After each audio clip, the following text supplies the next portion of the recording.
उपचुनाव को लेकर हरियाणा चुनाव के बाद राजस्थान के तमाम सारे कार्यकर्ता पूरी तरह से उत्साहित नजर आ रहे हैं और अब बीजेपी में एक उत्साह की नई लहर नजर आ रही है।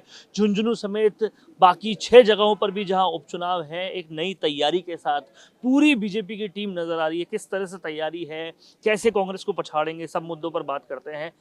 झुंझुनू ब्रिजेंद्र ओला जहां के सांसद हैं और तमाम उनके बेटे को कांग्रेस ने खड़ा किया है, कैसे बीजेपी पटकनी देगी और कैसे बीजेपी वहां अब अपना साम्राज्य स्थापित करेगी। झुंझुनू के उपचुनाव में भारतीय जनता पार्टी पूरी एकजुटता के साथ में चुनाव लड़ रही है और जिसका असर ये हुआ कि मतदाताओं के मन में पिछले 1.5-2 महीने से मैं वहाँ उस विधानसभा में हूँ, वहाँ ध्यान में आ रहा है कि मतदाताओं में इस बार है कि भारतीय जनता पार्टी पिछले 2 चुनाव में लगातार हम जीत नहीं पाए थे। आम जनता के मन में है कि भारतीय जनता पार्टी का कमल खिलाएंगे।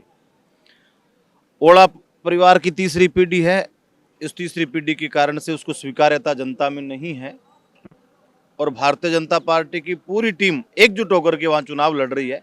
इसका सीधा सा संदेश है कि वहाँ झुंझुनू की जनता इस बार कमल खिलाना चाहती है। भारतीय जनता पार्टी के जो प्रत्याशी है राजेंद्र भंबू, वो बड़ी लीड के साथ 13 नवंबर को मतदान होगा और जब परिणाम आएगा तो वहाँ भारतीय जनता पार्टी विजयी होगी। एक वक्त था जब वहां सचिन पायलट का असर जो है झुंझुनू में काफी देखने को मिलता था, लेकिन अब जो हाल वहां पर हो गया है, अभी हाल में पता चला है कि सचिन पायलट के साथ कांग्रेस ने एक बार फिर से दगाबाजी कर दी। फिर से अशोक गहलोत और तमाम सारे लोगों ने टिकट फाइनल करने की कमेटी से उनको बाहर निकाल दिया और अब पूरी तरह से जो है कई सारी दगाबाजियां उनके साथ हो रही है।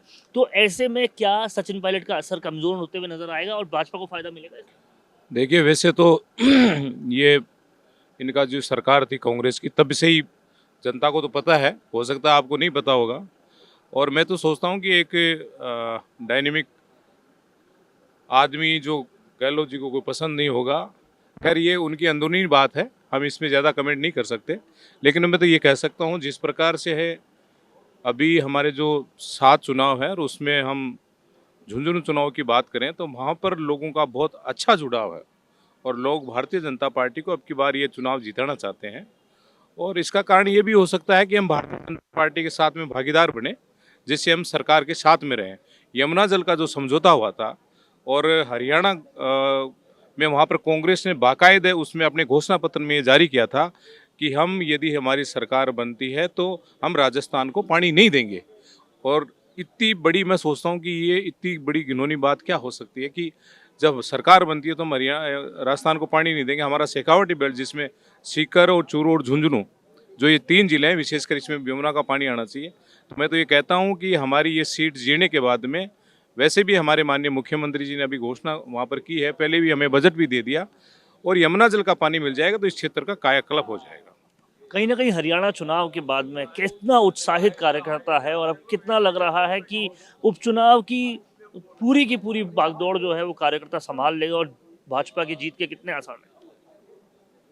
भारतीय जनता पार्टी का हरियाणा चुनाव जीतना बड़ा श्रेष्ठ कार्य है, क्योंकि वहाँ का कार्यकर्ता पूर्ण रूप से समर्पित होकर कार्य किया।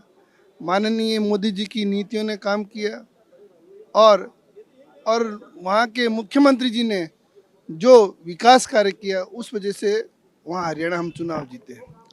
उस जीत का ये प्रभाव पड़ेगा कि जो हमारे कार्यकर्ता है उनमें और ही उत्साह वर्धन हो गया, जिससे राजस्थान के 7 सीटों पे जहाँ उपचुनाव हो रहे हैं उसमें बहुत अच्छे नतीजे आएंगे और भारतीय जनता पार्टी का सदस्य बूथ लेवल से लेकर राष्ट्रीय लेवल तक एकजुट है, किसी में कोई मतभेद नहीं है। तो आज यहाँ तैयारियां चल रही है, उस तैयारियों के बाद आपको क्या लग रहा है, कितने स्फूर्ति में तमाम सारे कार्यकर्ता हैं?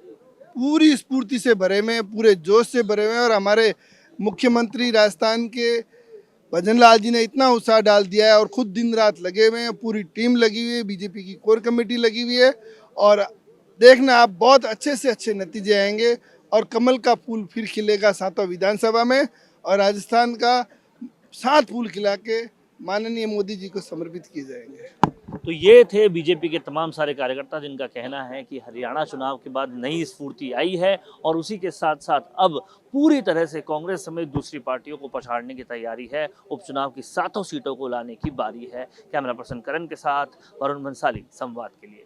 Hi, I'm Varun. Trending video creation is my passion, and I have an experience of 15 plus years in this. Nowadays, I have observed that videos in natural background, like in gardens, restaurants, or cafeterias, in conference room or hotel lobbies, etc., are getting more engagements and clicks. I myself created few, and they worked so well. If you are also looking for an engaging video in this type of natural background for your business promotion, I'm here to help you out. My packages come with variety of services like image insertions, clip insertions, logo insertions, text overlays, etc. Go check them out now. Feel free to ask anything before ordering with me. Hope we join hands soon.